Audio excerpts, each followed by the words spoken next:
Look past your cousin beside you. Look past your best friend beside you. Look past your work colleague 2 people away. And I want you to look to a brand new table. I want you to look at a person who you're not sitting close to. And I want you to keep looking until the same person establishes eye contact with you. When you establish eye contact with that person, with any person, not with me, all right? Not with me. It's I want you to do your traditional greeting. There's 2 types of communities, right? In my opinion, I've been traveling extensively this country for decades. Decades. That's all uppercase D's for the ones doing notes right now on tape. There's 2 types of communities. One type is this. And the next type is this. We're really diverse here, right? Right, I'm Inino, right? Inino, Cree from up north. Sandy, Pita Beck, Inino. 100 kilometers away, very diverse communities. We're Cree, but we're very, very different. So what I want you to do is I want you just to take a second, look around, establish eye contact, and make contact and start networking. Just do a quick little 30-second look around, and people are looking at you, just do your old traditional greeting, lips, tongues, whatever you want to do. I'll let you do it. 30 seconds, go. Just start looking around the room, scanning around. Look and scan.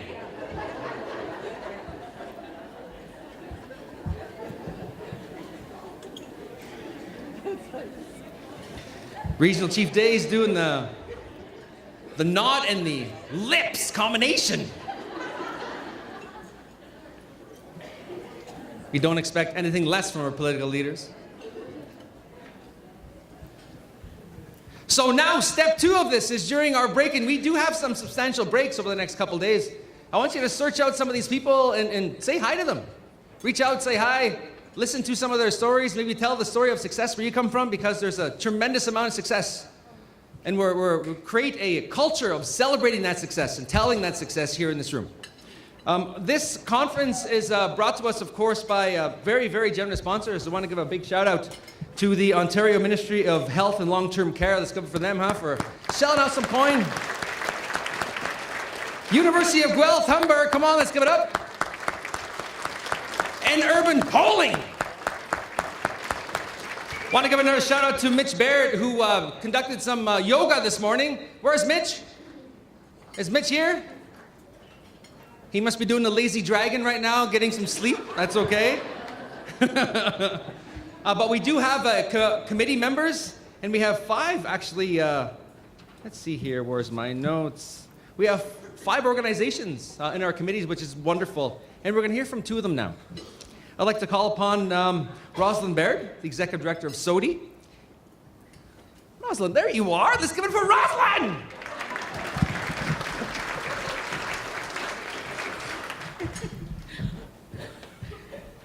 Wow. Sego, Sewaguego. Ani, Buju, good morning, everybody. I wish you all a very, very warm welcome to the National Indigenous Diabetes Prevention Conference. I would like to thank and acknowledge the Fort Williams First Nation and the Anishinaabe people of this land, whose traditional territory that we're gathering on here today. We'd also like to thank our elders for their warm opening and starting our day in a good way. And I'd also like to thank the Women's Hand Drum from ONWA for the beautiful songs that they provided for us. SOADI would also like to thank the people of the North for welcoming us up so far into the North. This is our first conference in the North, and the welcome has been outstanding, and we're so very happy to be partnering in this area. On behalf of our board as well, we would like to thank the Planning Committee and the people from those organizations, from the National Aboriginal Diabetes Association, from ONWA, from the Thunderbay Indian Friendship Centre, and from the Inuit Tapiriit Kanatami. So a lot of hard work in planning has brought us today here with all of you, with all of our conference delegates, our speakers, our vendors, and our helpers. And we thank you all for being here for the common reason of diabetes prevention and for better health outcomes for our people and our communities. The next 2 days are filled with a lot of information from a wide variety of speakers who've come to share their knowledge, share their stories, and they've traveled from far and wide. So we hope that you gather a lot of tools and information, do a lot of networking to take back to your communities. So again, I thank you. I say miigwech, niawagoa, and enjoy the next 2 days of your conference.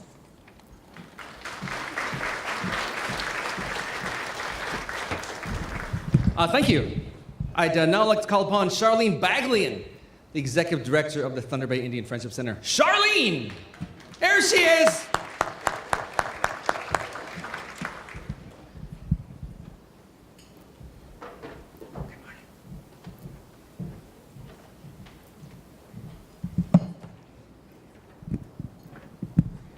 Bonjour. My name is Charlene Baglin. I'm the Executive Director of the Thunderbay Indian Friendship Centre. And so I'd like to welcome everybody here today. I'm Anishinaabe from Fort William First Nations, and it's my pleasure to welcome you. It's my privilege to have you come to our territory. I would like to express my sincere thanks to our elders, to the Planning Committee, and in particular to our honorable guest speakers. This conference theme is entitled Nature's Reciprocity. When I first heard this word reciprocity, I had to ask myself, what does this mean?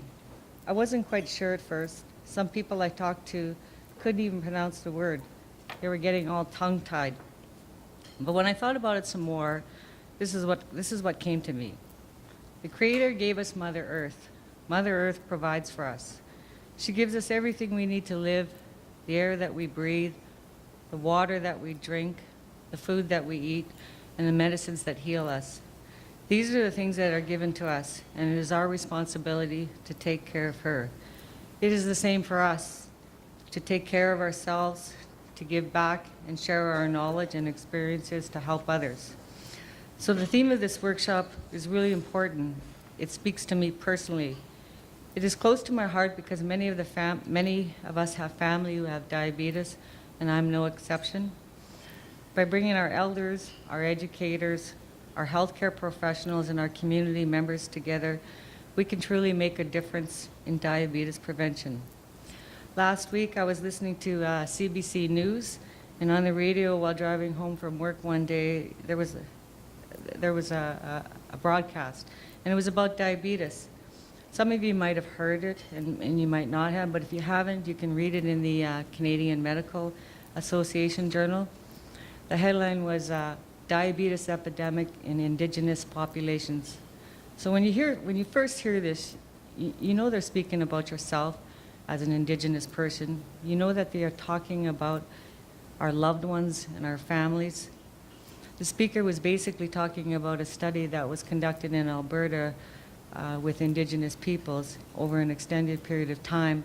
And the research concluded that about 8 in 10 Anishinaabe young adults will develop type 2 diabetes in their lifetime. This is an alarming rate. And so can you imagine if you look around the room here, 80% of us would have diabetes. This is why we are here today, because we all care, we all want to help, and we all can. Some of the workshops that are being offered here today will talk about personal empowerment for diabetes prevention and healthy lifestyles. It'll talk about the health recommendations in the Truth and Reconciliation Report. It'll talk about best practices. It'll talk about cultural competency and how to promote cultural relevant care, and talk about the medicine wheel teachings. By listening and by doing, we can all learn from one another. This is a really great opportunity for us to share, to network, and to exchange information. So I want to give thanks to all of you for being here, and I really hope that you take the time and attend the workshops and learn as much as you can. And over the next 2 days, I hope we have a really good workshop. Miigwech.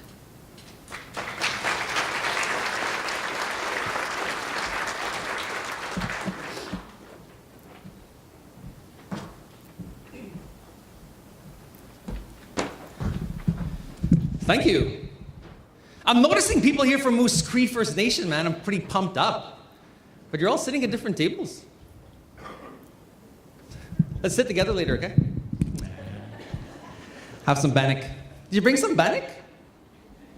Did you? How about a private conversation? Huh? Sorry, I apologize. I'm so unprofessional. I want to try something. It's important for me when I do my work to keep things fun, to keep things light, but keep things meaningful at the same time, and there's a delicate balance always, but to keep things active as well. So what we're going to do in the spirit of my friends from Pewanik, from the spirit of my friends from Northern Quebec, we're going to have a caribou run this morning. We're going to run like caribous. This is what we're going to do. The caribou is going to come running through that door. And the caribou is going to come around all the way over here. Right through here. And it's going to come out that door. That's what the caribou is going to do this morning. And you're all going to be the caribou. It's important when we're together that we say and we mean. We're humorous people. We like sense of humor, but we tend to lose it all the time in meetings. This song's for you, energy, and you sit there. And we say it, but we never do it. And meetings like this, we need to be active. Anything helps, everything helps. So this is what we're gonna do. The caribou run will consist of you slamming your feet on the floor, as hard as you can go, as long as you can go. It's good for the blood, okay? Good for the blood. And all you have to do is watch me. You just have to watch me. When you're in between my arms,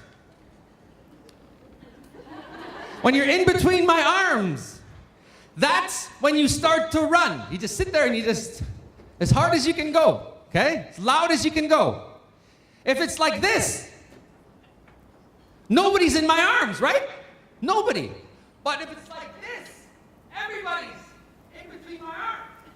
So everybody, all 250 of you, are going to be running. You just got to watch my arms. That's all you need to do is watch my arms. These people here, yeah. These people here, mula, mula, got it? So here we go. You guys ready? The caribou run. How? You might want to get out your phones for this. We're opening the door. Here we go. We're opening the door. Here we go. Nice and loud. Keep going. Keep going. We're coming in. Louder.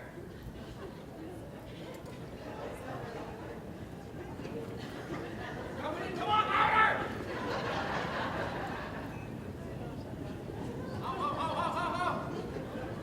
Oh yeah, baby.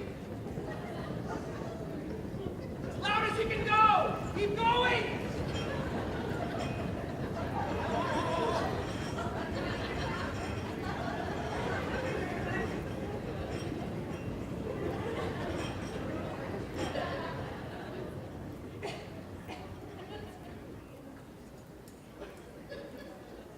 Awesome.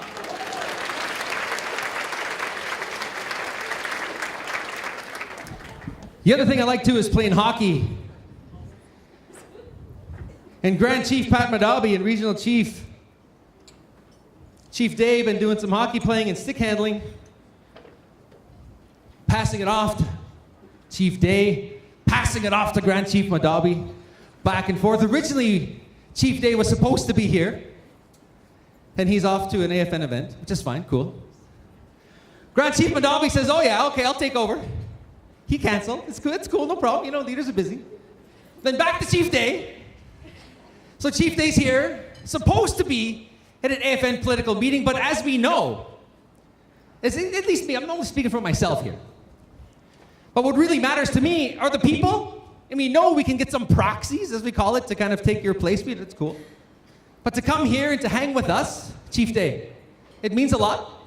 So we appreciate you being here with us. So let's give it up for that, guys. He's here. He wants to be here. It's cool.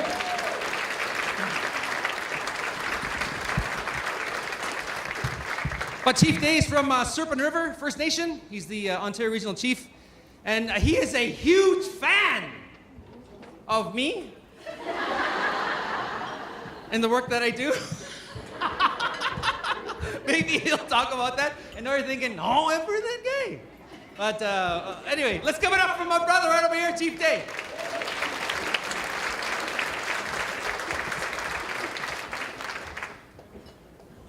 Don't you just love this guy?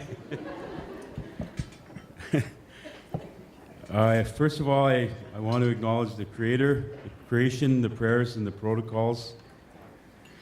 I want to, first of all, I just have to speak about this guy. It just amazes me every time I'm in the same room with this guy. But I want to tell you what I learned from him.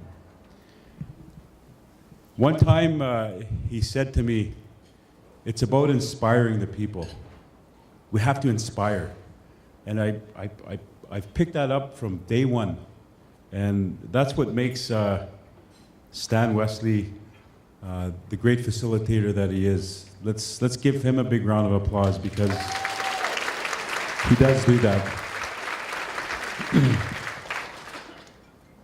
But what does that mean to me, and why do I call him my friend? Well, you see his hair? He has inspired